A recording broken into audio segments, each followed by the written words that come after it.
First, we are going over the homework from Thursday, which was 7, 8, 9, and 10. Okay, first of all, draw and label a coordinate grid. Plot each point on the grid. How did you decide which scale to use on the axis? All right, so let's see here. Okay, whoa. That's not what I wanted to happen. Okay, cool. All right, so I'm not gonna draw all of them, but I will do some of them. Okay, so first of all, here, whoa, what's going on? What? Hello? Okay, there. Okay, black, there we go. Okay, so first of all, I'm not using a ruler, but you should use a ruler. So like this, and then we have to put these arrows to show they both go in opposite directions. We label the X and we label the Y axis. That's always the habit that you should get into doing. And then we know that this point here is the origin, which is 0. Okay, so if you want to label 0, you can, but it's actually really not necessary because it's kind of like a given math thing. Okay, then the main thing was we had to decide upon which scale we're going to use. Okay, so I'm just gonna choose, I'll do A. Yeah, okay. So 14 to 20. Okay, so let's see, I have 1, 2, 3, 4, 5. So maybe I'm gonna skip count here. I don't know, 5 seems like a good idea. 5, 10, 15, 20, 25. Same thing, remember this is always 0, right? This would be 0, 0, so we have to always skip count up from there. So 5, 10, 15, 20. Okay, there we go, perfect.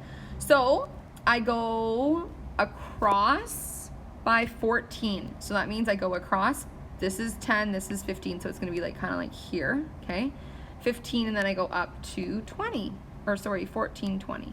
Okay, there we go, and I'm gonna label it as J. If I wanna keep this exact same grid, I can. Okay, that would be fine. So 6 and then 12, so 6 and then 12 would be approximately here.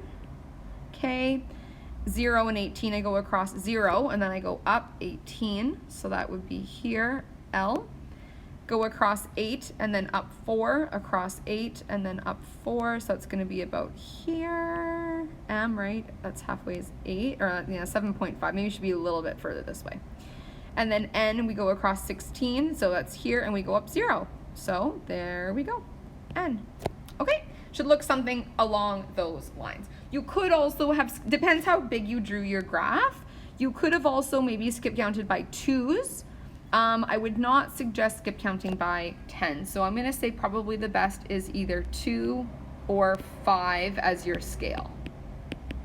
Okay, probably not likely to be 20. Okay. There we go, that's the first one. Whoops, that's not what I wanted to do. Delete. Okay, next, a student plotted 6 points on a coordinate grid, then labeled the point where the coordinates are. The student made some mistakes. We have to find them, I'm thinking. Yep, find them, and find each point that has been labeled incorrectly, explain the mistake, write the coordinates that correctly describe the location. Okay, so let's just go through each of them here.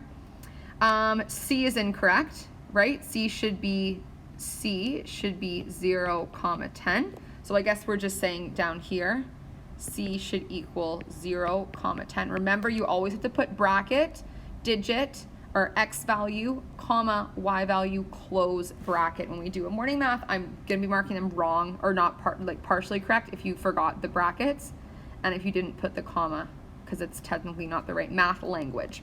Okay, so C was the first one, which was wrong. The next one, H, across 10 up 0, that one's right. F, we go across 0 up 25, that one's right. D, we go across 15 up 20, that one is right. G, we go across, oh, nope, G should be across 15, they've switched them, right, up 25. Okay, so that one was wrong. And then let's see about this one, E, across 30 up 40. There you go. Okay, so what they did wrong is I guess they mixed up the X and the Y values for each of these ones. Next, draw a coordinate grid. Use a scale of 1 square per 5 units. to represent 5 units. Okay, so just like they did on this one, right? 1 square represents 5 units. Okay, just like they did.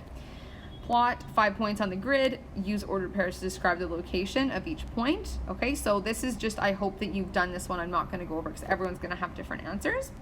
But the key thing is to double check that you have the correct scale, which should be mimicking this one exactly here. Number 10, does the first number in an ordered pair, point A, okay, sorry, the first number in an ordered pair for point A is 0, okay?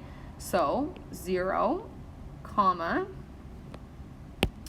okay, and then what does it tell you about point A? Okay, so that means we have gone across 0, right? So the point, what does it tell you about point A? So point A has not moved across the x-axis, meaning it will fall on the y-axis line. Okay, so basically if it goes across 0, we know somewhere within here is going to be our point, right? It's going to fall on the y-axis. Okay, so it's going to fall somewhere on the y-axis. Okay, next they're asking us point B is 0. Okay, so point B is also 0. Okay, so that means, what does it tell you about point B? Okay, so that means it has not gone up at all. So maybe the x point was 15, for example, but it went up nothing. So that means it's like, for example, here. So this means the point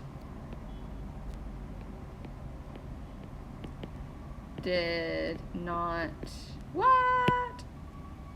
Whoopsies. How did I do that? Oh, okay. Okay, which means the point did, what? Oh, geez. Okay, did not move up or vertical, so it will be located on the x-axis. Okay, so basically it didn't move up at all, so that means it's going to fall somewhere on this axis. Okay, so they didn't tell us if the point is actually 0, 0, then we know it would be like right here on the origin, but they're just saying the second number in an ordered pair. So it could be like, I don't know, 13 here or whatever. But the key thing, if it's a 0 here, it's going to fall on the x-axis. And then if it's a 0 in the first one, if the 0's here, it's going to be falling here because it didn't go over at all, right? There was no movement on the runway before the plane took off, it just took off. Okay, like a rocket ship, there you go.